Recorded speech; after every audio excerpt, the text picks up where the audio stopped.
मुनमुनलाई देखेको भोलिपल्टै पवनले सैलुनमा गएर कपाल काटेको थियो, कपडा धोएको थियो, नङ काटेको थियो, नुहाएको थियो, कुर्कुच्चाको मैल ढुङ्गाले गोटी गोटी फालेको थियो।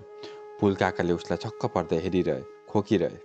साँझपख सफा लुगा लगाएर मुनमुनको दोकान अगाडिबाट यताउता गरिरह्यो। मुनमुन दोकानमा थिए कि थिएन थाहा थिएन, तैपनि उसलाई दोकान अगाडिबाट हिँडिरहन मन लाग्यो। एकपल्ट त कार्की भाँडा पसल्ने र मुनमुनसित जम्काभेट पनि भएको थियो। न त फुत्त भाग्न सक्यो, न त मुनमुनलाई राम्ररी हेर्न नै सक्यो। शिर निहुरायो, कानका लोती भतभती जले, कान पनि शून्य भयो, ओठ मुख प्याक्क सुक्यो, मुटु कान्नेर छुन्नेर थड्के जस्तो भयो।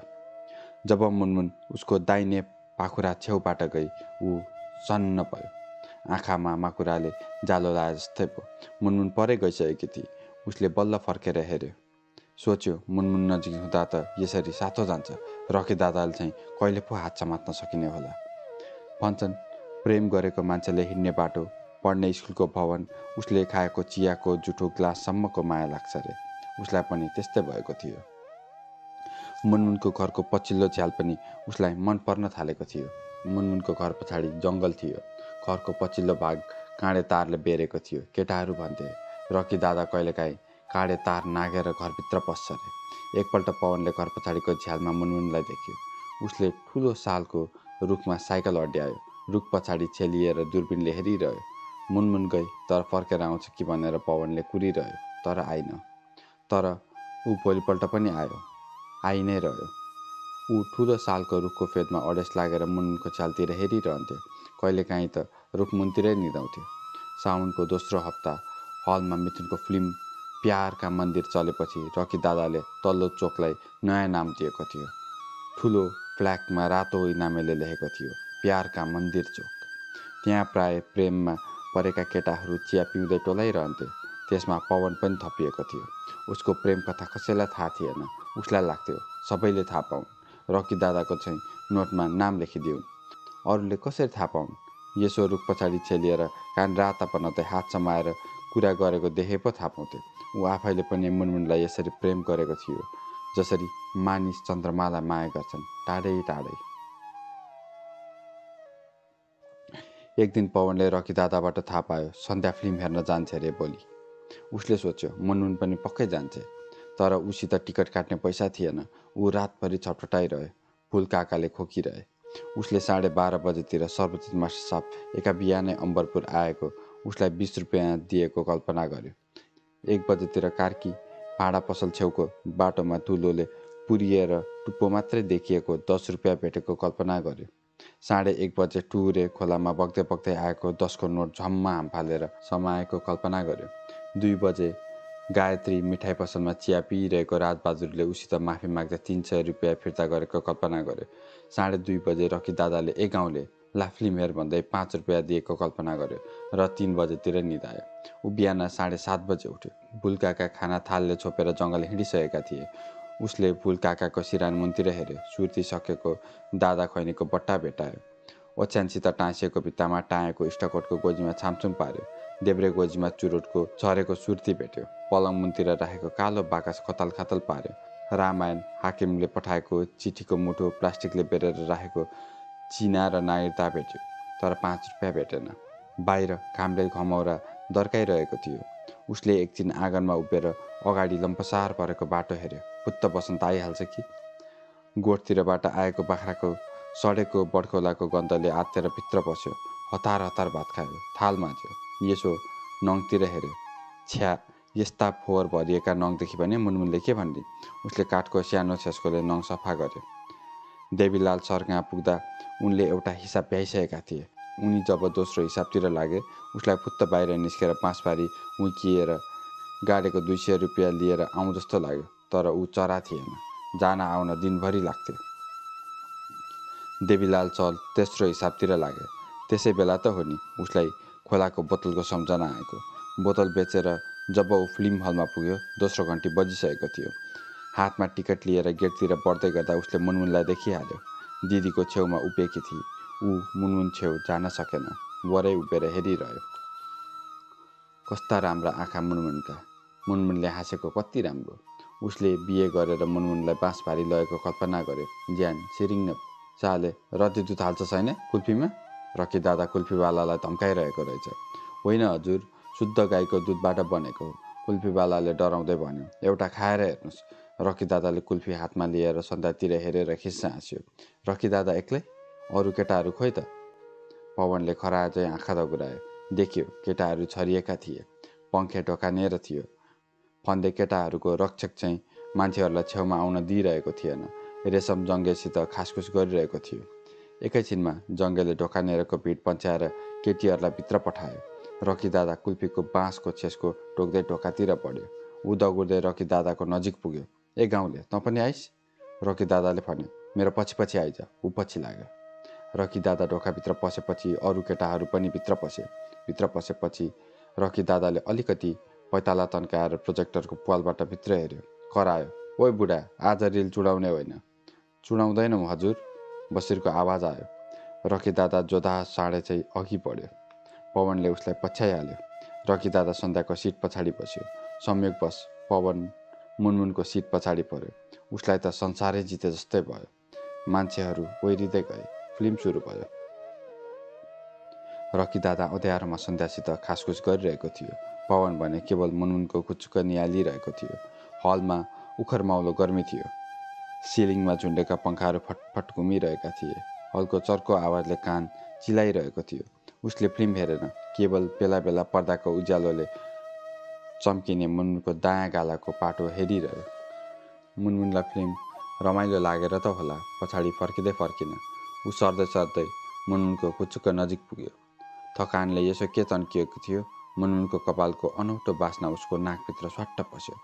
उसको औँलाले मुनमुनका पाखुरा छोइए, कति रापिला र नरम। मुनमुनले पछाडि फर्केर हेरी। उसको सातो गयो। वक फुटे पो? ऊ खिस्सा हाँस्यो। उसलाई लागेको थियो। उसलाई देख्न साथ मुनमुन खिस्सा हाँस्यो। तर मुनमुन फेरि पर्दातिर फर्की। ऊ अप्ठ्यारो मान्दै पछि सर्यो। फिल्म चलिरह्यो। रकी दादाले खासखुस गरिरह्यो। उसले मुनमुनको दाहिने गाला हेरिरह्यो। लौ, कसले सुर्ती पड्काएछ? खारलाई पङ्खाले फनफनी घुमाएर पवनको नाकमा बजारे। उसलाई हाच्छिउँ आउला जस्तो भयो। रोक्यो, तर सन्ध्याले रोक्न सकिन। हाच्छिउँ गरिहाले। को मासाले सुर्ती मोल्यो? रकी दादा सन्किहाल्यो। केटा हो? को हो त्यो खोज? त्यसको आज ढाँड भाँचिन्छ। जङ्गे, टर्च देखा। जङ्गेले मानिसको भिडतिर टर्च घुमाएर सुर्ती मोल्न भेटिएन। रकी दादाको खासखुससँगै फिल्म सकिनै लाग्यो। ऊ उता ढोकानेर उभिएको जङ्गे रुन थाल्यो। पवनलाई लागिरह्यो, यो फिल्म कहिले नसकियोस्, चलिरहोस् युगसम्म। र ऊ यसै गरी मुनमुनको गालाको एउटा पाटो हेरिरहोस्, उसको कपालको बास्ना सुँगिरहोस्। तर फिल्म जम्मा 17 रिलको रहेछ। अरू फिल्मभन्दा चाँडै सकियो। त्यसपछि मुनमुनसित उसको मुखामुख भएन। ऊ दिनभरि कि त मुनमुनको दोकान वरिपरि घुमिरहन्थ्यो, कि त मुनमुनको घर पछाडिको वनमा एक्लै टोलाइरहन्थ्यो, झ्यालतिर हेरेर। फिल्म हलबाट फर्केको तेस्रो दिन उसले सोच्यो, अब बर्खे बिदा सकेपछि त ऊ बाँसबारी फर्किन्छ, मुनमुन फेरि नेपालगञ्ज फर्किन्छ। यसरी भएन। उसले भोलिपल्ट बुलकाकाको बाकस खोतल खातल पार्यो। हाकिमले पठाएको चिठीको मुठो झिक्यो, पढ्यो। खासमा उसलाई मुनमुनलाई प्रेमपत्र लेख्न मन थियो, तर प्रेमपत्र कसरी लेख्छन् उसलाई थाहै थिएन। अरूलाई सोध्न पनि के भनेर सोध्नु।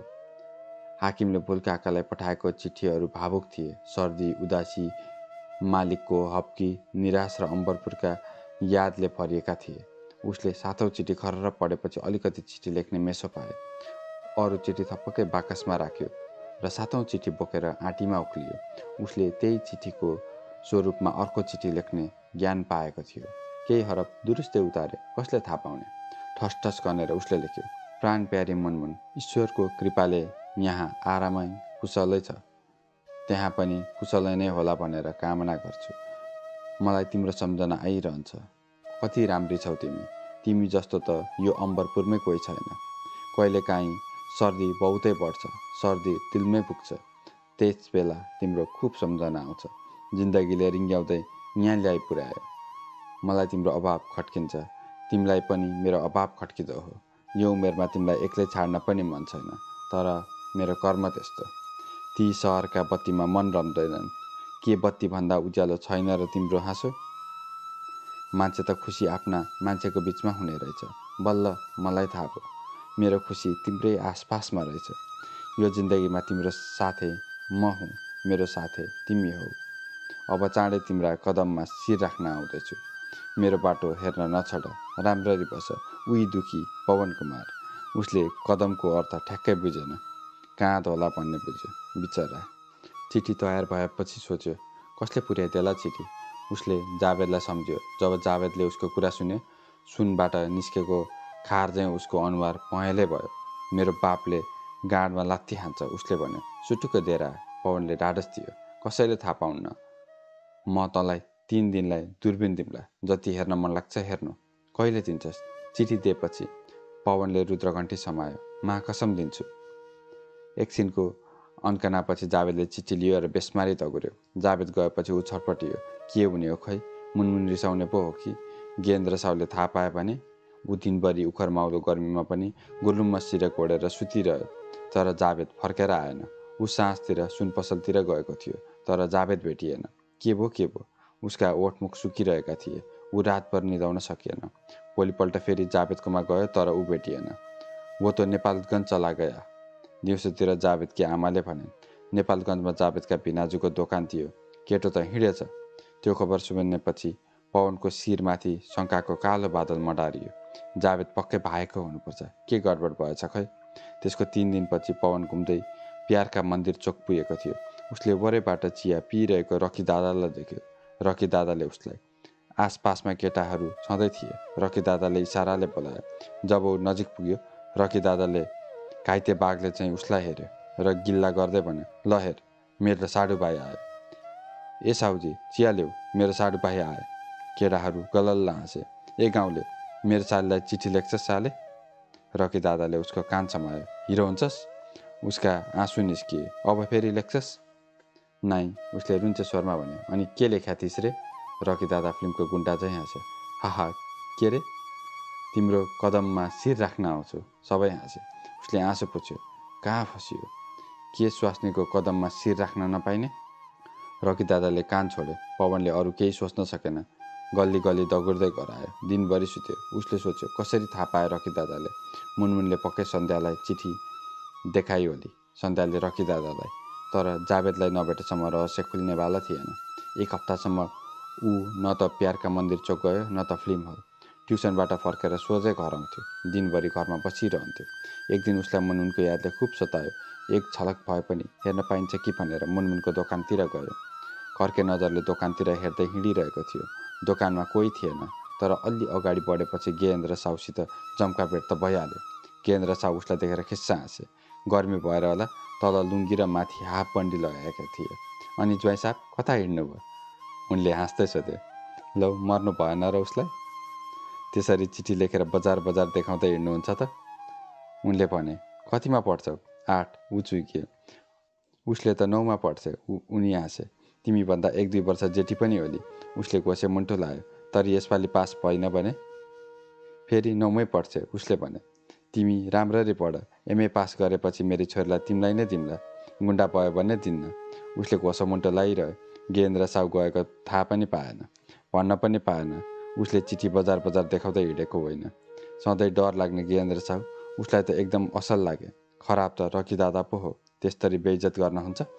ऊ घर फर्कियो र रातभरि पढिरह्यो। तर 2 दिनमै एमए पास को हुन्थ्यो र? 10 दिनपछि जावेद अम्बरपुर फर्कियो। ऊ साँझ पख टुरेको किनार फर्किरहेको थियो। पवनलाई देखेर भाग्यो। पवनले लखेट्यो। जब पवनले पाखुरा समायो, जावेदले एकै सासमा सुनायो। ऊ मुनमुनलाई चिठी दिन दगुर्दै रहेछ। घरबाट पैसा चोरेर भागेको ठानेर रकी दादाका केटाहरूले लखेटेछन्। गोजी खोताल खातल पार्दा चिठी फेला पारेको रहेछ। मेरो बापले बहुत गाली गरे यार। जावेदले पसिना पुस्दै सुनायो। गेहेन्द्र साउले चौकी पठाउँछ भनेर म त भागेँ। पवनले रकी दादाले कान समाएको सुनायो। गेहेन्द्र साउले भनेको पनि सुनायो। जावेदको अनुहार अलिकति उज्यालो भयो। उसले रकी दादालाई गाली गर्यो। हो, छोड्दै यो कुरा। पवनले कुटिल हाँसो हाँस्दै भन्यो। अब रकी दादाको पनि सेखी झर्छ। त्यो खुबै हिरो भएको छ। तर गेहेन्द्र साउले त्यसलाई छोडिदिन्नन्। त्यसले 9 कक्षा त पास गरेको रहेनछ। बसन्त खिस्सा हाँस्यो। सोच्यो, बाँसबारीको पवनले त अम्बरपुरमा आएर पवन कुमार भइसकेछ। पवनको कथा सुनेर उसलाई अलिकति ईर्ष्या पनि लाग्यो। क्या मोच छ पवनलाई। अनि बासित त तेरो कुरा मिलेछ, वसन्तले भन्यो। मुनमुनसित पो मिल्छै मिल्दैन, तैँले लभ गर्छस् भन्ने त उसलाई थाहै छैन। पवनले जवाफ दिएन। भित्तातिर पोल्टे फेरे। छरी बेसमारी दर्किरहेको थियो। कता कता चट्याङले रुखको कापमा बसेको खजुरो मारिरहेको थियो। सुरुमै चिठी लेख्न हुन्न रे, पवनले भन्यो। त्यही भएर आउने नयाँ वर्षमा पोस्टकार्ड दिन्छु। पोस्टकार्ड दिएर के हुन्छ? पोस्टकार्ड देखेपछि केटीहरूले पनि पोस्टकार्ड पठाइ भने चिठी लेखेर दिँदा रिसाउन्नन् रे। मलाई थाहा छ, मुनमुनले मलाई पोस्टकार्ड पठाउँछ। पवनलाई यति हतार त कहिले भएको थिएन। ऊ बेसमारी साइकल हुर्क्याइरहेको थियो। साइकल थोत्रो भएर होला, स्वात्त स्वात्त चेन खुस्किन्थ्यो। ऊ मुरमुरिँदै साइकलको चेन मिलाउँथ्यो। चेनमा लागेको ग्रिजले उसका हत्केला काले भएका थिए। हेन्डल समात्दा हात चिप्लिन्थे। अगाडि आउने बाख्रा कुखुरा र मानिसलाई सिटी बजाएर बाटो माग्थ्यो। सूर्य बादलका गुफाहरूमा कतै लुकेको थियो। दिउँसै अँध्यारो भएको थियो र त्यो अँध्यारो बिस्तारै बिस्तारै उसका आँखातिर सरिरहेको थियो। बस पार्क पुग्दा बस हिँड्नलाई तयार थियो। ड्राइभरले हर्न बजाइरहेको थियो। छतभरि सामानका पोकाहरू थिए। झ्यालझ्यालबाट यात्रुहरू टाउको बाहिर निकालेर कुरा गरिरहेका थिए। पवनले बसबाट झरिरहेको राजबहादुरलाई देख्यो, अनि देख्यो गेहेन्द्र साउलाई। उसले साइकल काउन्टर छेउ अडाएको थियो, तर अडिएनछ, पछारियो। उसले साइकल उठाएन। भिड पन्छ्याउँदै बस नजिक पुग्यो। ऊ त्यहाँ पो रहेछ, मुनमुन च्याल्नेर बसेकी थिए। तल उभिएर गेहेन्द्र साउ बोलिरहेको थियो। पवन दुई मानिसको पछाडि छेलिएर उभियो। उसले गेहेन्द्र साउलाई देख्न सक्थ्यो, तर गेहेन्द्र साउले उसलाई देख्थेनन्। पवन अलिकति अगाडि सर्यो। बसको घ्यारघ्यार र टुवाटुवामा पनि उसले गेहेन्द्र साउले बोलेको सुन्यो। उनी त मुनमुनलाई सम्झाइरहेका रहेछन्। पवनले आँखा अलि तिखा पार्यो। मुनमुन त रोइरहेकी रहेछ। गाजल लतपतिसकेको रहेछ। उसको रुद्र घन्टी दुख्यो। जाऊ के बेटा, गेहेन्द्र साउले भन्यो। म चाँडै आउँछु तिमीलाई भेट्न। ड्याडी, म जान्न के, हजुरसितै बस्छु। मुनमुनका आँसुका डल्लाहरू गालातिर दगुरे। म यतै बसेर पढ्छु। उता मेरा कोही साथी छैनन्। म साथी बनाउनै सक्दिनँ। पवनलाई तुरुन्तै गएर मुनमुनलाई अँगालोमा बाँधु जस्तो लाग्यो। मैले उसको आँसु पुस्थ्यौँ जस्तो लाग्यो, तर ऊ डेग चलेन। उसकी मुनमुनले आफ्नो आँसु पुस्न आफै सिक्छ। साथी बन्दै जान्छन् बेटा, तिमी जति पनि साथी बनाउन सक्छौ। ड्याडी, हजुरले मलाई माया गर्छिन्न। मलाई कसैले माया गर्दैन। ऊ सन्ध्याको काँधमा निधार राखेर रोइरहे। गेहेन्द्र साउले अमिलो अनुहार लाएर हेरिरहे। मुनमुन रोएको देखेर पवनलाई पनि रौँ रौँ लाग्यो, तर मुठी कस्यो र आफूलाई रोक्यो। ऊ यस्तो खण्डहर भएको थियो जहाँबाट एक्लो पन्छी पनि उड्न तयारी गरिरहेको थियो। आखिर मुनमुन जाने नै भयो है। उसको मन रित्तो भयो। बस हिँड्यो। मुनमुन झन् जोडले रोइ। बसलाई हेर्दै उभिरहेको सबैलाई नरमाइलो लाग्यो। सन्ध्याले उसको शिर थुम्थुम्याएर शान्त पार्ने कोसिस गरी। एक दुई पसलेले उदास भएर गेहेन्द्र साउको काठ थपथपाए। उनले खिस्सा हाँसे जस्तो गरे। बस कुद्यो। त्यसले उडाएको धुलोले सारा बस पार्कलाई छोप्यो। पवन दगुर्दै साइकलतिर गयो। ट्याप्प साइकल समायो र बसलाई पछ्यायो। बसले उडाएको धुलोले उसको निधार, आँखीभाउ, नाकका फोरा, ओठाका किनार सबै मैलायो। कसैले आँखा ताकेर हुर्र धुलो फाले जस्तै भयो। उसको साइकलको गति धिमा भयो। त्यसै बेला साइकलको चेन स्वात्त खुस्कियो। बस परै पुग्यो। मुनमुन उसको हृदयको घेरालाई नागेर परै पुगिसकेको थिए। ऊ एक लास वनको बिचमा ठिङ्ग उभियो। बसको कम्पनले रुखका पात बिस्तारै हल्लिरहेका थिए। उसलाई यस्तो एक्लो अनुभव कहिले भएको थिएन। उसको मनले हुटुटिएर केही खोजिरहेको थियो, तर के? आफ्ना आँखाका डिलबाट फुत्ता हामफालिरहेका आँसुका टिक्का चटार्दै उसले बसतिर हेऱ्यो। बसको पछिल्लोपट्ट ठुल्ठुला अक्षरमा लेखेको थियो, आमाको माया। झरिसकियो। तर पवन र रकी दादाको मनमा भने कालो बादल मडारिरह्यो। आँसुको झरी तप्किरह्यो।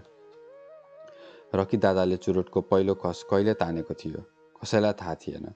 उसको ओठमा अचानक चुरोट देखिन थालेको थियो। तेज प्रकाशले एक दिन चुरोटको धुवाँलाई गुच्छा गुच्छा बनाएर उडिरहेको देखेर चिरपटले ढाडमा हिर्काएका थिए। ऊ रेबिज लाएर मर्न लागेको मान्छे झैँ बटाइरहेको थियो, तर उसले चुरोट छाडेन।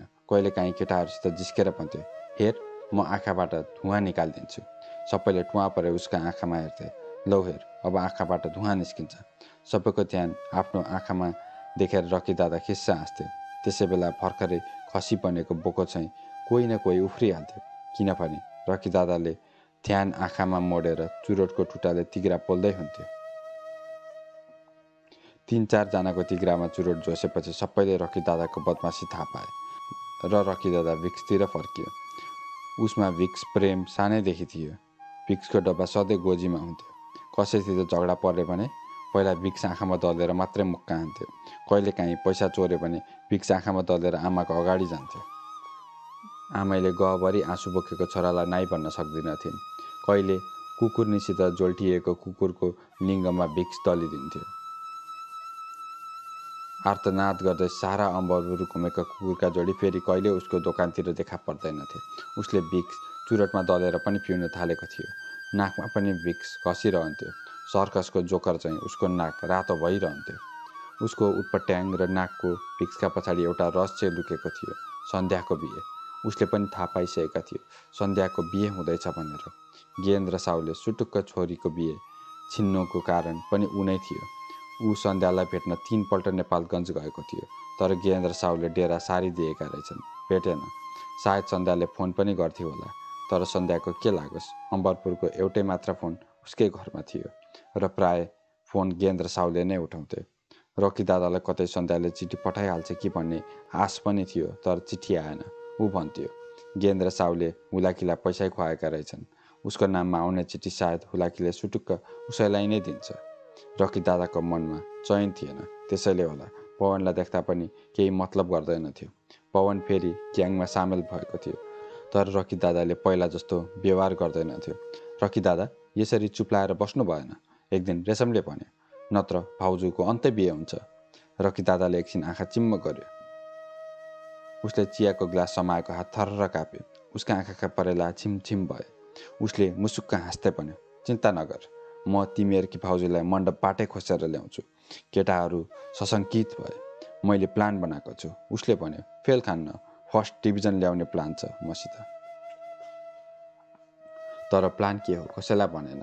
के थाहा रकी दादा मण्डपमै छिर्छ कि। पवनलाई भने रकी दादालाई जस्तो आपत थिएन। गेन्द्र साउले एमए पास गरेपछि बिहे गरिदिने भनेकै छन्। ऊ कहिलेकाहीँ एकान्तमा सोच्थ्यो, यस्तो मुला रकी दादालाई साडुदाई किन बनाउनु, बरु पढे लेखेको साडुदाई नै आओस्। उसको बाँसबारी फर्किने दिन पनि नजिक आइसकेको थियो। सर्वजित मास्टर साहबले लिन आउने खबर पठाइसकेका थिए। देवीलाल सरले पनि छिटो छिटो किताब सक्ने कोसिस गरिरहेका थिए। एक दिन खाना खाँदै गर्दा फुल काकाले भनेका थिए, यतिका महिना सँगै बस्यो, आफ्नै छोरा जस्ता ठानेछु, भन्छु म। ऊ हाँसेको थियो। हाकिम फर्केर आएन। आजकल त चिठी पनि आउँदैन। मुर्दारको मरेद जिम्दोको खबर छैन। उनी भावुक भएका थिए। कहिले माथि गएको सास तल आउन नमान्ने हो, भन्छु म। एकपालि मुर्दारको अनुहार हेर्न मन लाग्छ। उसले के भनोस्, मुर्दार कुन चिसोमा गुडुल्किरहेको होला। कतै बिरामी भएर साह्रै पो भएको छ कि, कतै बा भन्दै रोको पो छ कि। मैले भने पनि हो, फर्केर आइज। आफ्नो माटो उमालेर खाए पनि पेट भरिन्छ। उनले खुइयो गरे। आफ्नो माटोको माटो पनि अन्न हो, अर्काको माटोको अन्न पनि माटो हो भनेर चिठीमा लेख्न लगाथे। पढेन कि। ऊ टोलायो। ऊ फर्किने समय आएकोले होला। भुलकाका यसरी नै छटपटिएर अनेक कुरा गर्थे। सायद उनलाई घरमा अर्को मानिसको बानी लगाइसकेको थियो। सायद आत्माले आत्माको गन्ध खोज्छ क्यारे। ऊ पनि अम्बरपुर कसरी छाड्ने होला भनेर छटपटिन थालेको थियो। अम्बरपुरको फिल्म हल, बजारको रमाइलो, ठन्डा बरफ सबै एकैछिनमा त्याग्न सक्थ्यो, तर मुनमुनको सम्झना त्याग्न सक्दैनथ्यो। मुनमुन अम्बरपुरमा नभए पनि उसले हिँडेका गल्लीहरू थिए। उसले जङ्गलमा नियालिरहने घरको झ्याल थियो। उसले रमाई कुरा गर्ने टेलिफोन थियो। उसले बसेर फिल्म हेरेको बेन्च थियो। उसको सुकसुकाहटले भरिएको बस पार्क थियो। उसले नुहाएको टुरे खोला थियो। उसले छतबाट टोलाएर हेरेको चन्द्रमा आकाशमै थियो। उसलाई पहिलोपल्ट देखेको बार्दली त्यही थियो। सबथोक त्यही थियो अम्बरपुरमा, केवल ऊ थिएन। ऊ उदास हुँदै बादलका टुक्रा टाक्री हेर्थ्यो। सोच्थ्यो, कहिले जाला नि बादल नेपालगञ्ज, कहिले मेघ बनेर फर्केलान्, कहिले बर्सेला झरी, कहिले लिएर आउला झरीले मुनमुनलाई। तर ऊ कसरी पर्खिन सक्थ्यो र झरीसम्म।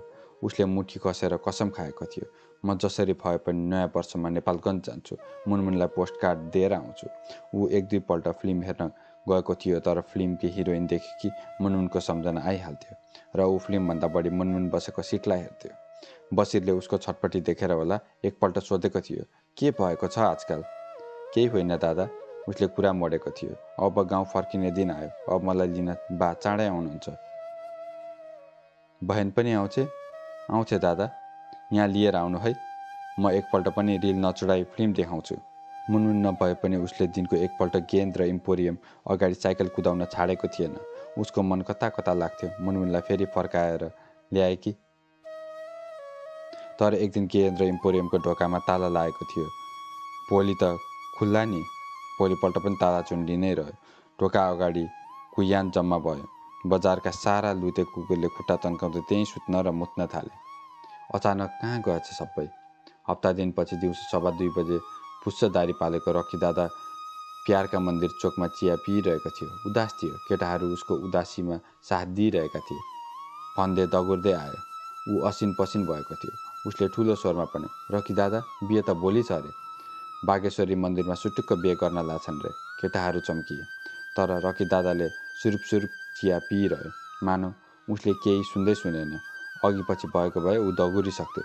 तर ओठ कमाउँदै बसिरह्यो।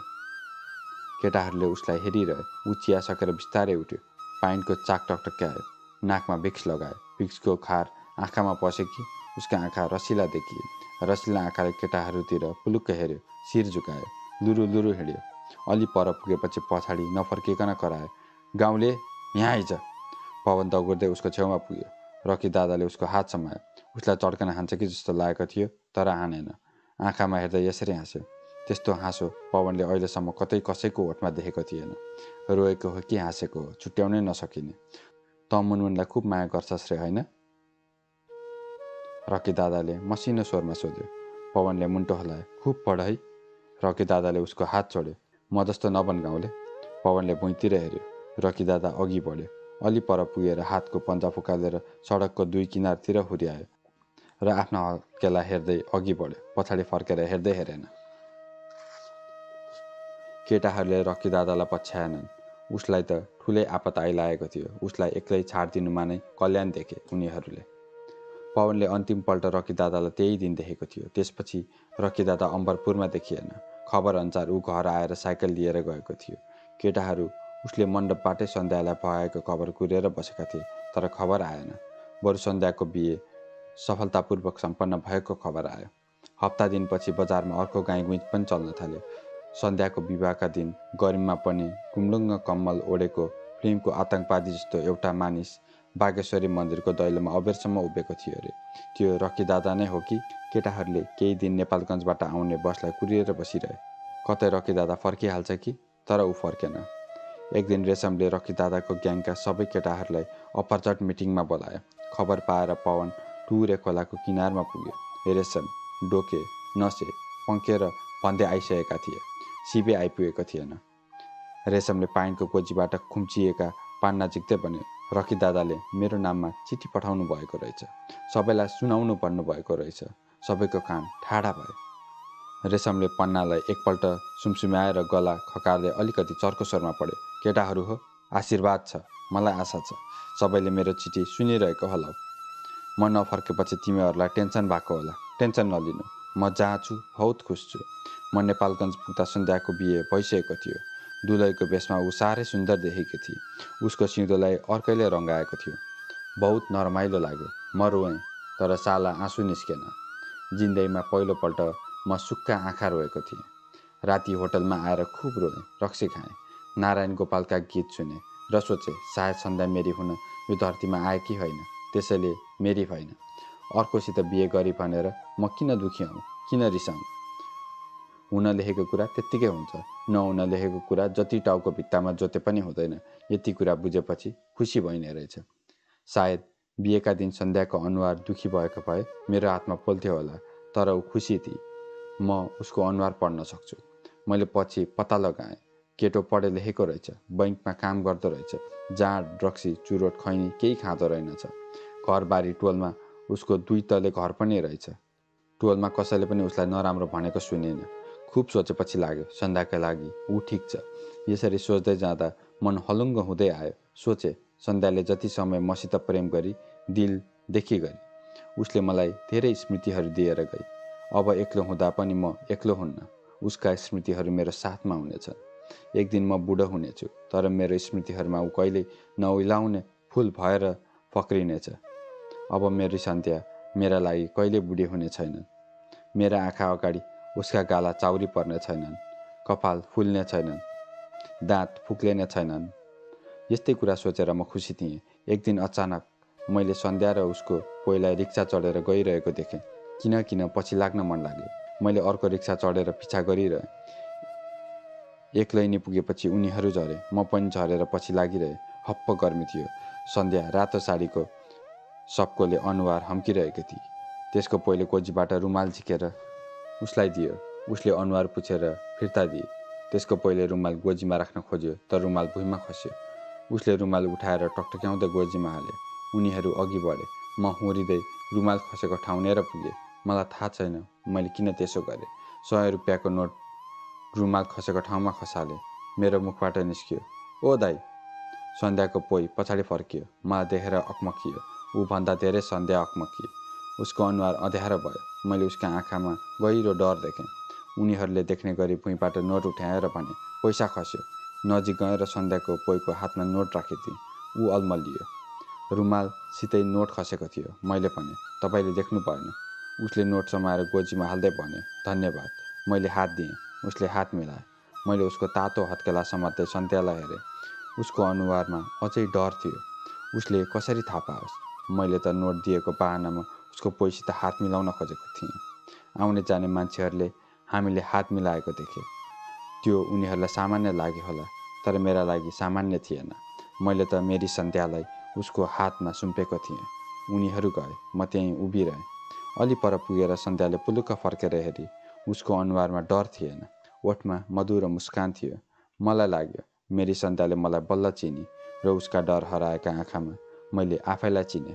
केटाहरू हो, मेरो कुरा कति बुझ्यौ थाहा छैन। जे होस्, रकी दादाले कुरा गर्न कति जानेको भनेर पक्कै भन्नेछौ।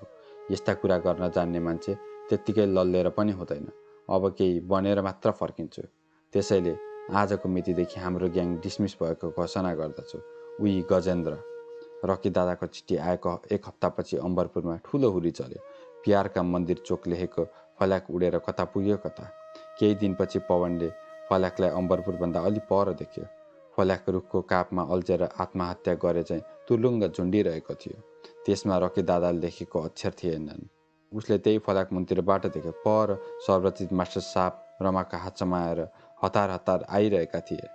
उसलाई देखि रमाले सर्वजित मास्टर साहबको हात छुटाए र बेसमारी दौडे।